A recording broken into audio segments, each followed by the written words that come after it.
આપણે છેલ્લા લેક્ચરમાં સામ્ય વર્ગની ચર્ચા કરતા હતા અને આ સામ્ય વર્ગમાં આપણે એક એક્ઝામ્પલ પણ જોયો હતો અને જેમાં આમ તો બે એક્ઝામ્પલ જોયા હતા કે બંનેમાં આપણે એ સામ્ય સંબંધ છે એવું સાબિત કર્યું હતું અને પછી અમુક ઘટકો ના સામ્ય વર્ગ શોધ્યા હતા આપણે.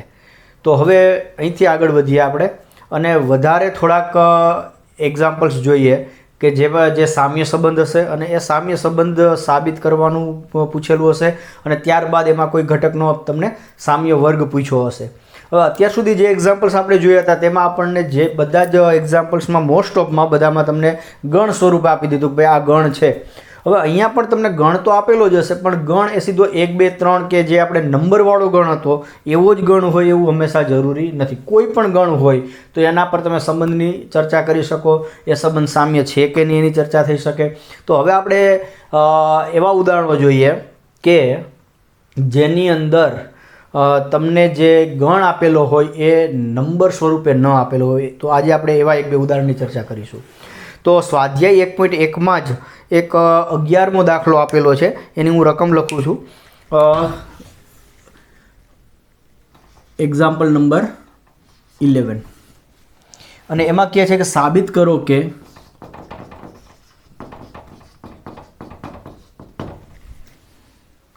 સમતલમાં આવેલા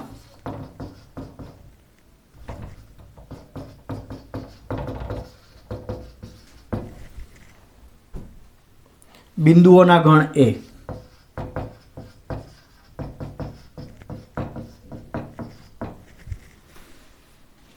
પર વ્યાખ્યાયિત સંબંધ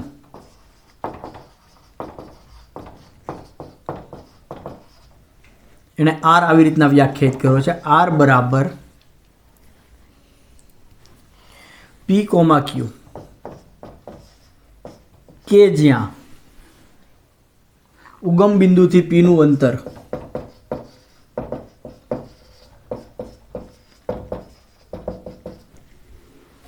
અને એ ઉગમ બિંદુથી બિંદુ ક્યુના અંતર જેટલું જ છે. આવી રીતે કંઈક તમને સંબંધ આર વ્યાખ્યાયિત કરીને આપ્યો છે અને એણે એવું કીધું છે તો સાબિત કરો કે હોય તો સાબિત કરો કે આર એ ગણ એ પર સામ્ય સંબંધ છે. તો આર એ ગણ એ પર સામ્ય સંબંધ છે એવું સાબિત કરવાનું કીધું છે.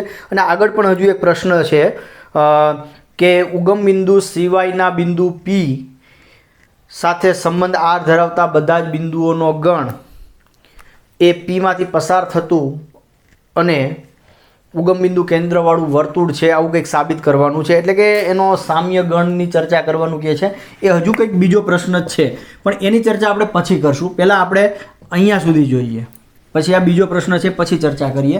પહેલાં આ પ્રશ્ન સમજીએ. શું કીધું છે કે સાબિત કરો કે સમતલમાં આવેલા બિંદુઓના ગણ એ એટલે સમતલ એટલે આ દાખલા તરીકે આ તમારી એક્સ અક્ષ છે અને આ વાય અક્ષ છે એટલે એક્સ અક્ષ તરીકે આર છે અને વાય અક્ષ તરીકે આર છે. તો આમાં આવેલા બધા જ બિંદુઓ તમારે લઈ લેવા છે. એમાં ઉગમ બિંદુ પણ આવી ગયું. આ જે બધા બિંદુઓ થયા આ એ, તો ગણ એમાં શું છે બધા જ બિંદુઓ, સમતલમાં આવેલા બધા જ બિંદુઓનો ગણ.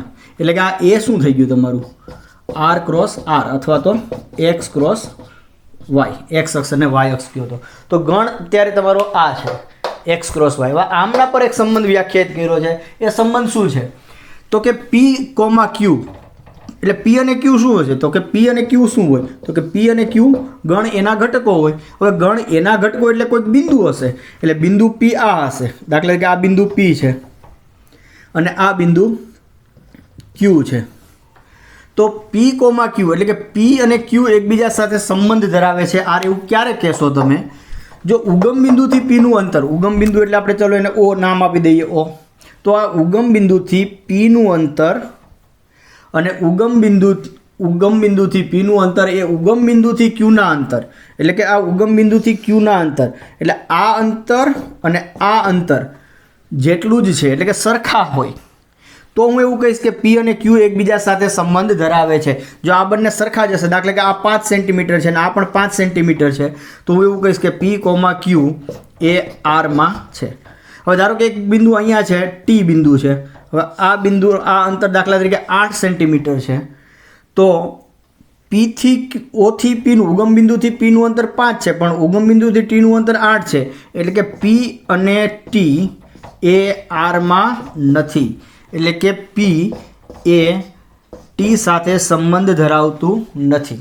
જો સરખું અંતર હોય તો જ એ એકબીજા સાથે સંબંધ ધરાવે છે. તો આવી રીતના આ સંબંધ આર વ્યાખ્યાયિત કરેલો છે.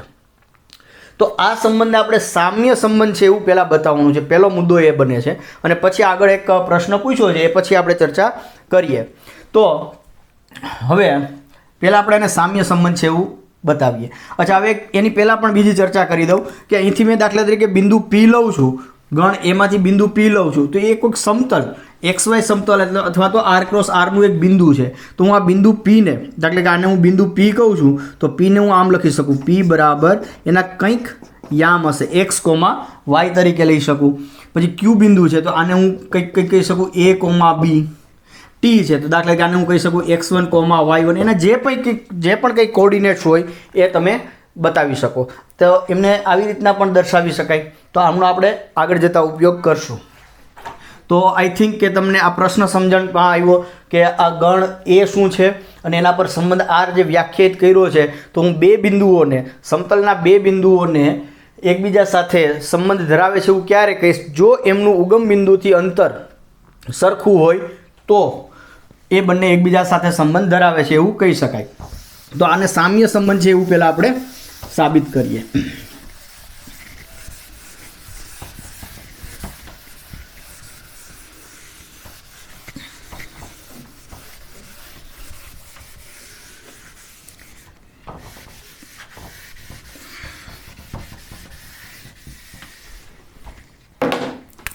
તો અહીં એ બરાબર શું છે?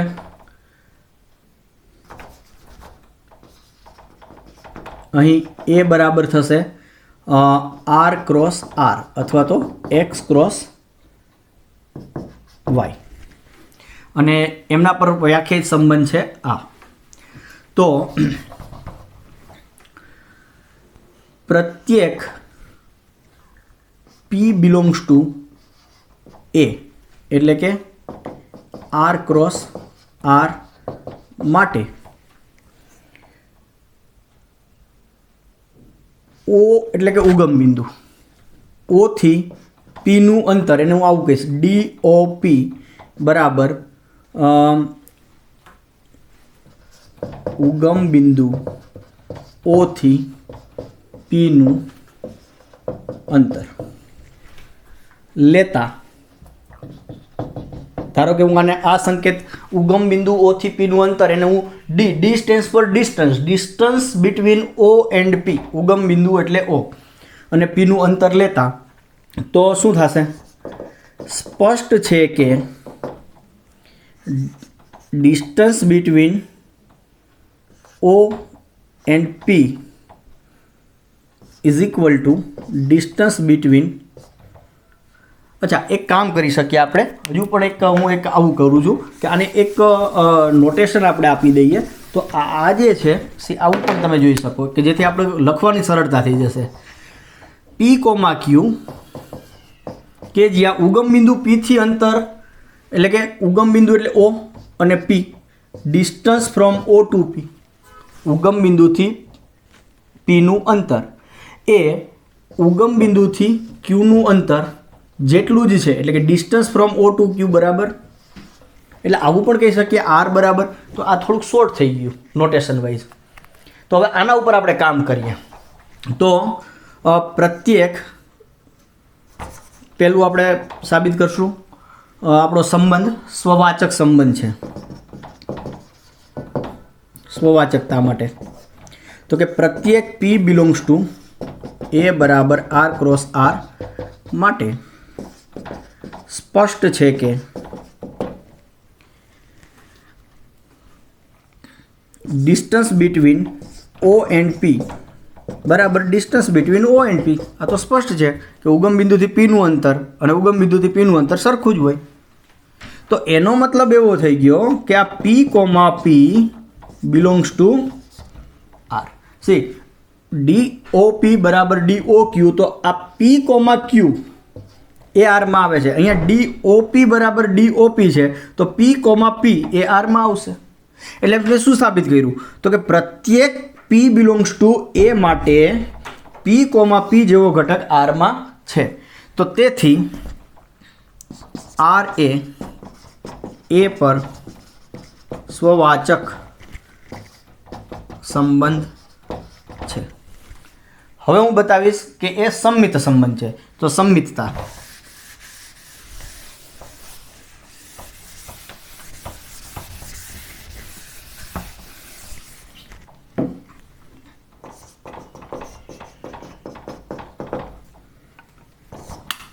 સંમિતતા પ્રત્યેક P comma Q belongs to A માટે P comma Q belongs to R. તો જો PQ આરમાં હશે એનો મતલબ શું થઈ ગયો ડિસ્ટન્સ બિટવીન OP બરાબર ડિસ્ટન્સ બિટવીન OQ. તો એનો મતલબ શું થયો કે ડિસ્ટન્સ બિટવીન OQ બરાબર ડિસ્ટન્સ બિટવીન OP. જો O થી P નું અંતર એ O થી Q ના અંતર જેટલું જ હોય તો O થી Q નું અંતર એ O થી P ના અંતર જેટલું જ થશે. તો એનો મતલબ શું થઈ ગયો Q comma P belongs to R. તો જો PQ આરમાં હોય તો QP પણ આરમાં જ છે. તો એનો મતલબ શું થઈ ગયો તેથી R એ પર સંમિત સંબંધ છે. હવે સામ્ય સંબંધ બતાવવા માટે કઈ શરત બાકી રહી પરંપરિતતા. તો ચાલો પરંપરિતતા બતાવીએ.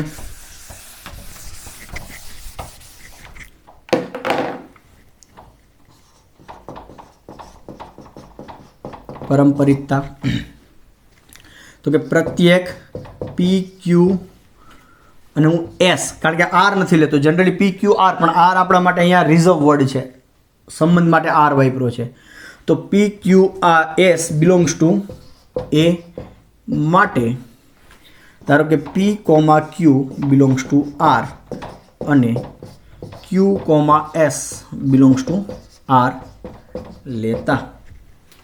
તો આનો મતલબ શું થશે PQ આરમાં છે એનો મતલબ કે ડિસ્ટન્સ બિટવીન OP બરાબર distance between OQ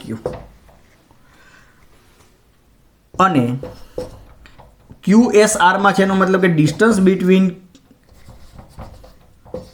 OQ is equal two distance between OS. તો આ શું થઈ ગયું ડિસ્ટન્સ બિટવીન OP બરાબર ડિસ્ટન્સ બિટવીન OQ પણ ડિસ્ટન્સ બિટવીન OQ બરાબર તો ડિસ્ટન્સ બિટવીન OS છે. તો હું શું લખી શકું ડિસ્ટન્સ બિટવીન OP બરાબર ડિસ્ટન્સ બિટવીન OQ પણ OQ વચ્ચેનું ડિસ્ટન્સ તો ડિસ્ટન્સ બિટવીન OS છે. એનો મતલબ કે ડિસ્ટન્સ બિટવીન OP બરાબર ડિસ્ટન્સ બિટવીન OS. તો એનો મતલબ શું થઈ ગયો PS બિલોંગ્સ ટુ R. એટલે PQ અને QS જો આરમાં હોય તો PS P અને S પણ આરમાં છે. તેનો મતલબ કે R એ પર પરંપરિત સંબંધ છે. તો આ પરંપરિત સંબંધ છે એવું પણ સાબિત થઈ ગયું. એટલે કે આપણો સંબંધ R એ ગણ A પર સ્વવાચક સંમિત અને પરંપરિત સંબંધ સાબિત થયો. તો તેથી R એ તો હવે આપણે અહીંયા લખી શકીએ તેથી R એ પર સામ્ય સંબંધ થયો. તો આ પહેલો ભાગ પૂરો થઈ ગયો. હવે આ જ એક્ઝામ્પલમાં એણે આગળ બીજો પ્રશ્ન પૂછ્યો છે કે એમની ચર્ચા કરીએ આપણે.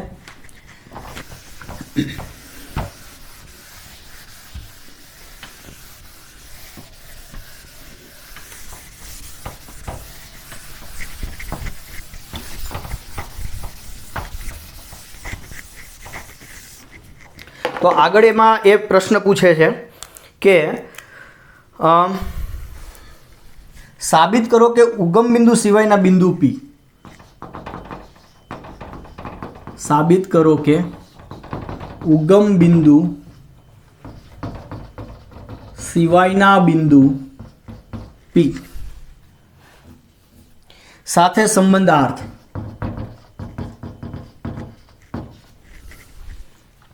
ધરાવતા બધા જ બિંદુ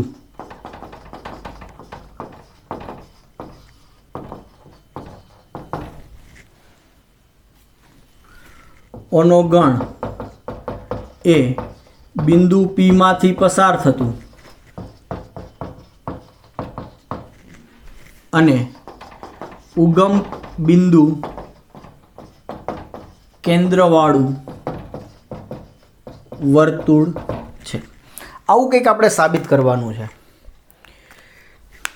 કે સાબિત કરો કે ઉગમ બિંદુ સિવાયના બિંદુ પી, એટલે કે જો હું તમને આકૃતિમાં સમજાવું તો આ આપણો ગણ એ હતો, આ આપણો ગણ, આ XY સમતલમાં આવેલા અથવા તો R ક્રોસ R માં આવેલા બધા જ બિંદુઓનો ગણ એ આપણો ગણ એ હતો, આ આપણો એ છે. હવે અહીં સાબિત કરો કે ઉગમ બિંદુ સિવાયના બિંદુ પી, એટલે ઉગમ બિંદુ સિવાયનું કોઈ બિંદુ પસંદ કરવાનું. ધારો કે મેં આ બિંદુ પસંદ કર્યું, આ મારું બિંદુ પી છે કે જે ઉગમ બિંદુ O સિવાયનું બિંદુ છે. હવે આ R સાથે જે પણ કંઈ સંબંધ ધરાવતા હોય, હવે એવા બધા જ બિંદુઓ પી સાથે સંબંધ R ધરાવતા બધા જ બિંદુઓનો ગણ, એટલે કે આ બિંદુ સાથે સંબંધ ધરાવતા હોય. હવે આની સાથે કોણ સંબંધ ધરાવશે તો કે O થી P નું અંતર, તો બિંદુ Q P સાથે તો જ સંબંધ ધરાવે જો O થી Q નું અંતર સરખું હોય. આ અંતર સરખું થાય તો આ બંને એકબીજા સાથે સંબંધ ધરાવે. એવી જ રીતના તમે આ બિંદુ મેં પસંદ કરું છું, ધારો કે આ અંતર અને આ અંતર સરખું થશે તો આ જે બિંદુ S છે એ P સાથે સંબંધ ધરાવશે. તો હવે તમને જોઈને ખ્યાલ આવે છે કે P સાથે કેટલા બિંદુઓ સંબંધ ધરાવશે તો કે O થી P નું અંતર જે છે એ બિંદુવાળું જો હું આમ વર્તુળ પસંદ કરું,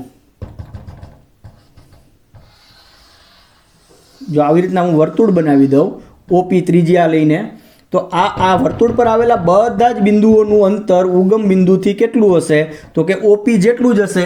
એટલે કે ડિસ્ટન્સ ફ્રોમ O થી P બરાબર ડિસ્ટન્સ ઓફ O થી આના પરનું વ્યાપક બિંદુ, દાખલા તરીકે વ્યાપક બિંદુને હું આલ્ફા કહી દઉં તો આલ્ફા, તો આ બધા જ બિંદુઓ આવશે.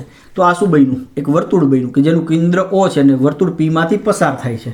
એટલે જો સાબિત કરો કે ઉગમ બિંદુ સિવાયના બિંદુ P સાથે સંબંધ R ધરાવતા બધા જ બિંદુઓનો ગણ એ બિંદુ P માંથી પસાર થતું ઉગમ બિંદુ કેન્દ્રવાળું વર્તુળ છે. આ સાબિત થઈ ગયું. પણ હવે આ મેં તમને આકૃતિમાં સમજાવ્યું કે આ આવી રીતના થયું છે, પણ હવે આપણે એને મેથેમેટિકલી લખવું પડશે. તો એને કઈ રીતના લખશું તો જોઈએ આપણે. હવે ધારો કે બિંદુ P છે, P ના હું યામ ફિક્સ કરી દઉં, P ના યામ AB છે, અને બિંદુ વ્યાપક બિંદુ કોઈક હું લઈ લઉં છું, આના ઉપર એના યામ લઈ લખું છું, Q ના યામ છે Q X, Y, કે જે શું ધરાવે છે P સાથે સંબંધ ધરાવે છે.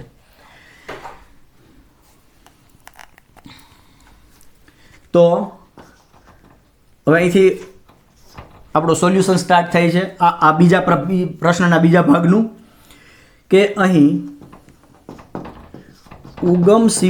ઉગમ બિંદુ સિવાયનું બિંદુ P સાથે સિવાયના બિંદુ P સાથે સંબંધ ધરાવતા બિંદુઓનો ગણ શોધવાનો છે. તો કહો કે P બરાબર P A, B છે. ધારો કે Q બિલોંગ્સ ટુ A, એટલે કે X ક્રોસ Y એ P સાથે સંબંધ ધરાવતું બિંદુ છે. ધારો કે ક્યુ બરાબર ક્યુ એક્સ કોમા વાય લેતા ક્યુના હું યામ લઉં છું એક્સ કોમા વાય, એ વ્યાપક બિંદુ છે. તેથી માગેલ ગણને હું એ શું થઈ ગયો પીનો સામ્ય ગણ, પી સાથે સંબંધ ધરાવતા બિંદુઓનો ગણ એટલે કે પીનો સામ્ય ગણ. માગેલ ગણ પી બરાબર શું થઈ ગયો તો કે ક્યુ એટલે કે Q is equal to Q X comma Y એવા બિંદુઓ લેવાના છે મારે ક્યાંથી એક્સ ક્રોસ વાય અથવા તો આર ક્રોસ આરમાંથી કે જેથી આ જે પી છે એ ક્યુ સાથે સંબંધ ધરાવે એટલે કે એ આરમાં હોય. આવો કંઈક ગણ બન્યો. ઓકે, તો હવે હું અહીંયા ક્યુ લખવાને બદલે ખાલી આવું જ લખું છું X comma Y belongs to x cross Y કે જ્યાં પી ક્યુ આરમાં છે. એનો મતલબ કે distance of P O to P બરાબર distance from O to Q. આવું કંઈક થયું. તો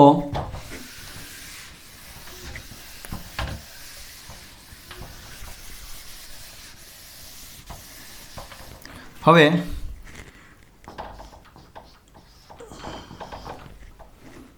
x comma Y belongs to x cross Y કે જ્યાં ઓ અને પી વચ્ચેનું અંતર એટલે કે ઓપી બરાબર ઓ અને ક્યુ વચ્ચેનું અંતર એટલે કે ઓ ક્યુ, ઓપી અને ઓ ક્યુ આ અંતર એ બંને સરખા હોવા જોઈએ. એટલે કે x comma Y belongs to x cross Y કે જ્યાં ઓ ક્યુ સ્ક્વેર બરાબર ઓપી સ્ક્વેર, મેં જે સાઈડ હતી એ બદલાવી, ઓપીને આ બાજુ લખ્યા અને ઓક્યુને આ બાજુ લખ્યા અને બંને બાજુ વર્ગ કર્યો. તો x comma Y belongs to x cross Y કે જ્યાં ઓ ક્યુ સ્ક્વેર. અચ્છા, ઓના યામ શું હોય? ઉગમ બિંદુના યામ શું હોય? 0,0. તો ઓ એટલે 0 0 અને ક્યુ એટલે ક્યુના યામ છે એક્સ કોમા વાય આપણે લીધા છે, ક્યુના યામ છે એક્સ કોમા વાય. તો હવે તમને ખ્યાલ છે કે એક 0 0 બિંદુથી એક્સ કોમા વાય બિંદુ વચ્ચેનું અંતર કેવી રીતના અંતર સૂત્ર વાપરો તો કે એક્સ ઓછા 0નો વર્ગ વત્તા વાય ઓછા 0નો વર્ગ, x minus 0 square plus Y minus 0 square. આવું કંઈક થશે. ઓકે, બરાબર. ઓપી, પીના યામ શું છે એ કોમા બી, તો ઓ અને પી વચ્ચેનું અંતર ઓપી સ્ક્વેર અંતર સૂત્ર વાપરો તો એ ઓછા 0નો સ્ક્વેર પ્લસ બી ઓછા 0નો સ્ક્વેર. આવું કંઈક થશે. So let me clear this figure. A ઓછા 0નો સ્ક્વેર પ્લસ બી ઓછા 0નો સ્ક્વેર એટલે ફિગર કંઈક આવી હતી આપણી આગળ. પીના યામ આપણે એ બી લીધા હતા અને ક્યુના યામ એક્સ વાય લીધા હતા. આ ઉગમ બિંદુ હતું, ઓના યામ 0,0 હતા. ઓકે, તો અહીંથી થશે X comma Y belongs to x cross Y કે જ્યાં એક્સ માઇનસ 0નો સ્ક્વેર પ્લસ વાય માઇનસ 0નો સ્ક્વેર બરાબર A square plus B square. હવે એ અને બી, હવે બિંદુ પી તો આપણા માટે ફિક્સ છે. આ બિંદુ તો શું છે? ફિક્સ બિંદુ છે. એટલે એ અને બી પણ ફિક્સ થયા. તો એ વર્ગ વત્તા બી વર્ગ પણ ફિક્સ થઈ ગયા. તો હું આને આમ લખી શકું X comma Y belongs to x cross Y કે જ્યાં એક્સ ઓછા 0નો સ્ક્વેર પ્લસ વાય માઇનસ 0નો સ્ક્વેર બરાબર આર સ્ક્વેર, જ્યાં આર સ્ક્વેર બરાબર A square plus B square is not equal to 0. See, A અને બી કેવું છે? એ ઉગમ બિંદુ સિવાયનું બિંદુ છે. એટલે એ અને બી બંને એકી સાથે 0 નહીં હોય. બંને એકી સાથે 0 ના હોય તો એ વર્ગ વત્તા બી વર્ગ 0 ન થાય. તો એ જે પણ કંઈ સંખ્યા હશે ધન સંખ્યા હશે તો એને હું આર વર્ગ કહી દઉં છું. તો એ આર વર્ગ. તો આ શું થયું? આ તમે જોઈ શકો. એવા એક્સ વાય જોઈએ છે મારે એક્સ વાય સમતલમાંથી. આ આપણું એક્સ વાય સમતલ છે. એવા એક્સ વાય કે જે એક્સ ઓછા 0 વત્તા વાય ઓછા 0નો વર્ગ બરાબર આર વર્ગ.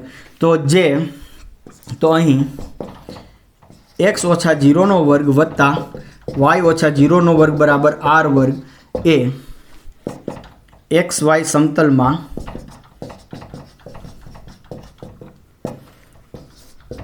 ઉગમ બિંદુ કેન્દ્રવાળું અને આર એટલે કે √a² + b² ત્રિજ્યાવાળું એટલે કે P માંથી પસાર થતું વર્તુળ દર્શાવે છે. તો આપણે શું સાબિત કર્યું કે આ ગણમાં એવા XY આવશે કે જે આ શરતનું સમાધાન કરે. પણ આ તો શું બતાવે છે? આ તો વર્તુળ થઈ ગયું. કેવું વર્તુળ? તો કે XY સમતલમાં આવેલું અને 0 0 0 0 કેન્દ્ર અને R ત્રિજ્યાવાળું વર્તુળ. અને આઈ થિંક તમને આ ખબર જ હશે કે x - h² + y - k² = r². આ એ XY સમતલમાં વર્તુળનું સમીકરણ બતાવે છે. અહીંયા h અને k અહીંયા શું હોય છે? h, k કેન્દ્ર હોય છે અને r શું બતાવે છે? r ત્રિજ્યા હોય છે. તો અહીંયા 0, 0 એ તમારું કેન્દ્ર બતાવશે અને r એ ત્રિજ્યા બતાવશે. હવે r શું છે? √a² + b². √a² + b² એટલે આ 0 0 થી AB નું અંતર શું થશે? √a² + b². એટલે કે બિંદુ P એ વર્તુળ પર આવેલું બિંદુ છે એવું સાબિત થયું. અને આપણે એ જ સાબિત કરવું હતું કે P સાથે સંબંધ ધરાવતા બધા જ બિંદુઓનો ગણ એ ઉગમ બિંદુમાંથી પસાર થતું વર્તુળ, ઉગમ બિંદુ કેન્દ્રવાળું વર્તુળ અને બિંદુ P માંથી પસાર થતા વર્તુળનો ગણ છે. વર્તુળ પર આવેલા બિંદુઓનો ગણ છે. તો અહીંયા એ જ સાબિત થયું. P સાથે સંબંધ ધરાવતા બધા જ બિંદુઓ XY એટલે કે શું થઈ ગયું કે જે આ સમીકરણનું સમાધાન કરશે. પણ આ સમીકરણ એટલે કે XY સમતલમાં ઉગમ બિંદુ કેન્દ્રવાળું અને R ત્રિજ્યાવાળું વર્તુળ એટલે કે P માંથી પસાર થતું વર્તુળ દર્શાવે છે. તો આમ આ આપણો પ્રશ્ન જે પૂછ્યો હતો એ સાબિત થાય છે. તો આઈ હોપ કે આ વસ્તુ તમને ક્લિયર થઈ. તો આ આગળના દાખલાઓમાં અને આ દાખલાઓમાં શું તફાવત આવ્યો? એક પહેલો તો કે પહેલો તમને જે ગણ એ આપતા હતા એમાં કંઈક આપતા હતા 1 2 3 4 5 6 કે કંઈક આપતા હતા કે ભાઈ આના વડે વિભાજ્ય સંખ્યાઓ છે, એવા કંઈક તમને આમ સંખ્યાઓના સ્વરૂપમાં આપી દીધો હતો ગણ. પણ અહીંયા તમને ગણ જે એ આપ્યો તો એ શું હતો? XY સમતલમાં આવેલા બધા જ બિંદુઓનો ગણ. તો પહેલો તફાવત આ આવ્યો. એક સંખ્યામાંથી તમે કોઈક બિંદુમાં ગયા, ગણમાં ગયા. પછી તો કે સંબંધ R છે એ તમને જનરલી મોડ x - y = 4 ગુણિત છે કે x = 2y છે કે આવું એક કામ કંઈક મેથેમેટિકલ સ્વરૂપમાં આપતા હતા. પણ અહીંયા શું આપ્યું તમને? અહીંયા શબ્દોના સ્વરૂપમાં આપ્યું કે ઉગમ બિંદુથી P નું અંતર એ ઉગમ બિંદુથી Q ના અંતર જેટલું જ હોય તો P, Q R છે. મતલબ કે આ શબ્દોમાં આપ્યું અને એને તમે એક મેથેમેટિકલ ફોર્મમાં એક્સપ્રેસ કર્યું અને પછી આ સોલ્વ કર્યું. તો આઈ થિંક કે તમને આ વસ્તુ બધાને ક્લિયર થઈ. તો અહીંયા જે પ્રશ્ન પૂછ્યો હતો કે બિંદુ P સાથે સંબંધ ધરાવતા સમતલના બધા બિંદુઓનો ગણ એ આ છે એવું સાબિત કરો. તો હકીકતમાં તમે P સાથે સંબંધ ધરાવતા બિંદુઓનો ગણ આ છે એ સાબિત કર્યો. એનો મતલબ એવો થયો કે બિંદુ P નો સામ્ય ગણ એક વર્તુળ છે. બિંદુ P નો સામ્ય ગણ શું છે? વર્તુળ છે. અહીંયા P કોણ હતું? તો કે P એ ઉગમ બિંદુ સિવાયનું કોઈ પણ બિંદુ હતું ને, ઉગમ બિંદુ સિવાયનું કોઈ પણ બિંદુ હતું. હવે આ P તરીકે હું ધારો કે આ બિંદુને પસંદ કરું છું, ધારો કે એને હું T કહું છું, તો T નો સામ્ય ગણ શું આવશે? તો કે T માંથી પસાર થતું ને ઉગમ બિંદુ કેન્દ્રવાળું વર્તુળ. એટલે આ જે સંબંધ છે આપેલો હતો એ સંબંધમાં કોઈ પણ બિંદુનો સામ્ય ગણ એટલે એ ઉગમ બિંદુથી એ બિંદુ સુધીનું અંતર લો અને એ બિંદુમાંથી પસાર થતું વર્તુળ બનાવો એ સામ્ય ગણ છે.